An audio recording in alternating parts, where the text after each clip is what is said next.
El equipo periodístico del programa La Noche recogió la opinión de dos líderes religiosos, uno de la Iglesia Católica y el otro del judaísmo, a propósito de cómo los fieles de ambos credos reciben las sátiras. El sacerdote jesuita Carlos Noboa y el rabino Alfredo Goldsmith coincidieron en que, por grave que sea la ofensa, es clave que los seguidores reciban las críticas y las burlas sin violencia. Las sátiras a las religiones son comunes en los medios de comunicación.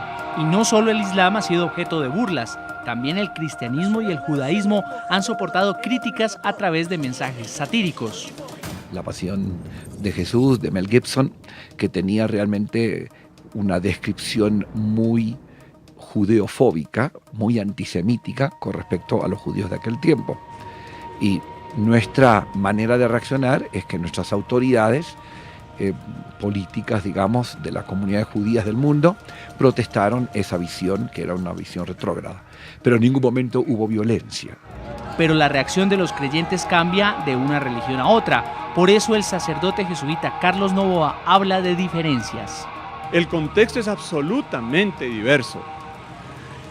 Por eso me parece a mí que evidentemente desde la tradición cristiana no existe, digamos, esa explosión. Mira, es que yo quiero citarte a Benedicto XVI y a Juan Pablo II a propósito de estas explosiones de violencia. Ambos dicen en muchísimas ocasiones, detrás de la violencia están tremendas discriminaciones económicas, políticas, sociales y culturales. El fundamentalismo es lo que enciende la llama violenta cuando un credo siente que su fe ha sido ofendida. Que aunque alguien nos satirice, ya sabíamos cómo se maneja que alguien esté totalmente opuesto a nuestras ideas, a nuestra ideología. Por lo tanto, no tenemos ni genéticamente ni históricamente la capacidad de reaccionar violentamente. Lo que queremos es siempre, cuando nos ponemos, digamos, fuertes, es luchar por un ideal, pero no luchar contra una sátira. La Iglesia Católica, por desgracia, ha tenido momentos de tremendos fanatismos. ¿Qué tal la Inquisición?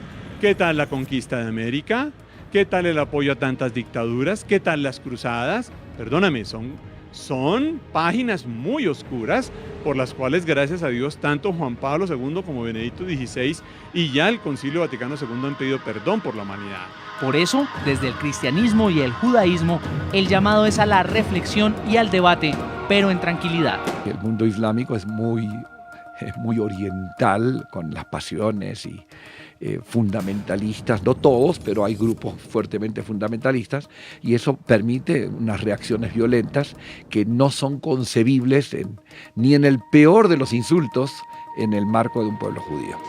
No me parece justo decir que es que los musulmanes, que la religión musulmana o que el Corán es más fanático que la Biblia, de ninguna manera. El Corán y la religión musulmana invita a la misericordia, al perdón. Tenemos muchas coincidencias. Insisto, hay dos contextos distintos. Y esos contextos, como dice Juan Pablo II y Benedicto XVI, se convierten en caldo de cultivo para, comillas, las salidas más desesperadas. Cierra comillas. En nuestros estudios, señor Ahmad Tayel, representante de la Asamblea Mundial de la Juventud Islámica, este es el dilema. Hay religiones que funcionan dentro de estados, pero ¿qué termina siendo más sagrado? ¿La constitución del país que garantiza la libertad de expresión o la persona a la cual está adorando una religión? ¿Para usted es más sagrada la constitución o el profeta Mahoma? Yo creo que no se puede separar entre las dos cosas por lo general, pero antes de eso yo quiero comentar sobre algo de lo que acabé de escuchar. Si hablamos sobre dos ámbitos históricos, dos puntos de la historia, sobre el pasado yo creo que no tenemos el derecho de decir, por ejemplo, ni en el cristianismo, ni en el judaísmo, ni bajo de cualquier estandarte religioso, que nunca ha habido ni genéticamente, ni históricamente, por ejemplo, violencia en nombre de nuestra religión o no sé qué. Eso históricamente se puede desmentir fácilmente por cualquier estudiante del primer grado por ejemplo, de historia historia de religiones. Y con respecto al otro término, al otro ámbito histórico o temporal, en el Occidente yo creo que hay double standard. Se dice, por ejemplo, que en el Occidente no existe. Sí existen constantes, así no sean religiosas, pero así no tengan nada que ver con el respeto, por ejemplo, a la vida humana. Hay ciertas constantes que solamente el solo hecho de acercarse hacia ellas, como por ejemplo el hecho de la negación del Holocausto, es una de las constantes en la mentalidad de muchas partes del mundo, en el Occidente, y para, nuestros amigos judíos también. El solo hecho de acercarse hacia la negación, por ejemplo, del Holocausto, o por ejemplo, la crítica inclusive de la política de Israel, puede convertirse como en un delito por el cual podría estar arrestada la persona en ciertas partes, por ejemplo, del Occidente, de 2 a 3 años. Sí. Hay un castigo especial, una sanción especial por la crítica, la negación del Holocausto, a pesar de que es una negación. O sea, en el Occidente se puede. El Occidente tiene el derecho de cambiar de constantes. Y tiene como constante, por ejemplo, que no se puede negar el Holocausto, pero se puede negar, por ejemplo, lo que quiera, puede burlarse. No estamos hablando de obligar a ciertos grupos, por ejemplo, de adoptar ciertas religiosidades. No estamos obligando, pero que no se burle, que no se llegue a la burla, ¿sí? Sí. Y tampoco estamos fomentando la violencia, ni estamos aceptando el hecho de, por ejemplo, de tener unas reacciones descontroladas, ¿no? En Miami, Florida, señor Daniel Álvarez, ¿usted qué opina? Mira, yo creo que es un proceso de educación. Yo creo de que simpatizo con las palabras de mi hermano musulmán. Yo creo que esta película, estas caricaturas han suscitado un debate. ¿Hasta qué punto puede llegar la libertad de expresión? Obviamente ya ustedes conocen mis predilecciones. Yo creo que la libertad de expresión es una cosa tan importante, es un valor por lo que se ha luchado por tantos siglos aquí en el Occidente, que me parece a mí que abreviarlo pone en peligro una de nuestras grandes libertades, pero reconozco que este tipo de acción que está hecho para provocar, para incitar violencia, para ofender, he descrito en lujo de detalles el contenido ofensivo a un nivel, vaya, que no es incalculable, ¿no? El contenido de este video. Sin embargo, el mundo musulmán tiene que entender, por ejemplo, que los gobiernos no son responsables por estas acciones. Estas son acciones de personas irresponsables, con intenciones maléficas, en muchos casos, que están ejercitando una libertad y la están abusando.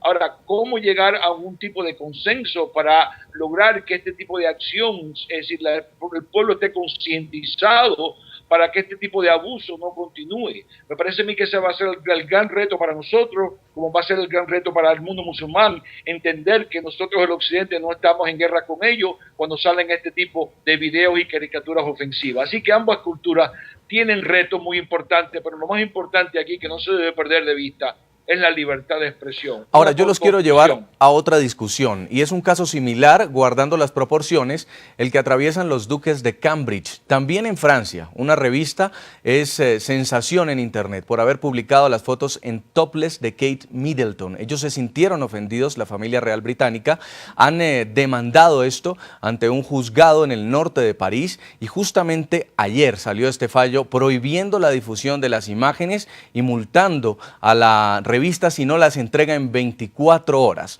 No hay medios legales, por supuesto, para quejarse, que no sea necesariamente la violencia. No pudieron haber recurrido, profesor Gilberto Conde, las personas que también se sintieron ofendidas por esta publicación, a los órganos judiciales. Creo que hay una desproporción bastante grande entre las posibilidades que tiene el duque de interponer una demanda, los medios incluso materiales para hacerlo, a los medios que tiene la población, un campesino del área de Benghazi para promover una acción similar. Por otro lado, yo quisiera regresar un poco a lo que estaba diciendo cuando llegó la hora del corte, y es que no podemos decir que no haya habido en Occidente, en Europa, en Estados Unidos, reacciones excesivas a algunas películas o algunas expresiones en contra de la religiosidad de los cristianos o o en contra de la iglesia. Aquí en México hubo voces que intentaron prohibir una película que salió hace pocos años en la que se mostraba a un sacerdote que tenía relaciones con una mujer. Cuando se exhibió en 1988 La Última Tentación de Cristo de Scorsese, hubo en Francia ataques por parte de grupos fundamentalistas cristianos en contra de salas de cine. Incluso hubo 16 o 18 heridos, ahora no recuerdo exactamente la cifra, por uno de esos atentados con bomba en una de esas salas de cine. En otra sala de cine murió una persona. Entonces, yo creo que hay que tener mucho cuidado con las generalizaciones, mucho cuidado con decir eso que se decía en el corte de la predisposición genética, que eso me parece una aberración peligrosísima, tanto como la película. Entonces, yo creo que debemos tener en cuenta, pues, las circunstancias, el contexto, en qué contexto se dan los ataques y cuáles son las respuestas que pueden venir ante estos, de estas provocaciones y las respuestas que pueden venir. Es totalmente, además, esta provocación afecta a la campaña electoral en Estados Unidos y afecta la manera en la que el presidente Obama puede hacer frente a las reacciones y hacer frente a lo que está sucediendo en el mundo árabe. Sí. Enviar fragatas de guerra a las costas mediterráneas, ¿de qué puede servir ante la ira de miles de personas que se sienten ofendidas por este video? Señor Tayel, hay otra posición y es justamente lo que estábamos hablando de lo que pasa en Francia. Por un lado es condenable ya por la justicia que se publiquen unas fotografías que están ofendiendo la intimidad de la realeza británica, pero sí es libertad de expresión y no se puede capturar al fotógrafo, en este caso, o al caricaturista que está publicando unos videos o unas fotos que ofenden a los musulmanes. Sí, estamos hablando desde el comienzo sobre la burla de constantes, por ejemplo, de ciertas civilizaciones y ciertas corrientes religiosas o intelectuales en el mundo. No estamos hablando sobre porque no estoy acá para apoyar, por ejemplo, a la reacción descontrolada. De hecho, iba a decirle a mi amigo que acabó de decir lo que dijo en Miami, que lo que dijo él es exactamente lo que se está diciendo por todos los intelectuales árabes y musulmanes, e inclusive árabes no musulmanes, porque en el mundo árabe hay musulmanes, hay cristianos, hay judíos, hay ateos, hay pertenecientes a todas las corrientes intelectuales y religiosas en el mundo. Es lo mismo. De hecho, los mismos coptos, porque se dice que uno de los elementos esenciales, principales en esa película es la participación de un copto o más de un copto, los cristianos ortodoxos coptos de Egipto. Muchos de ellos ayer en un debate estaba defendiendo al derecho de manifestarse pacíficamente. El señor Milad Hanna, que es un gran vocero del grupo copto en Egipto. ¿Sí?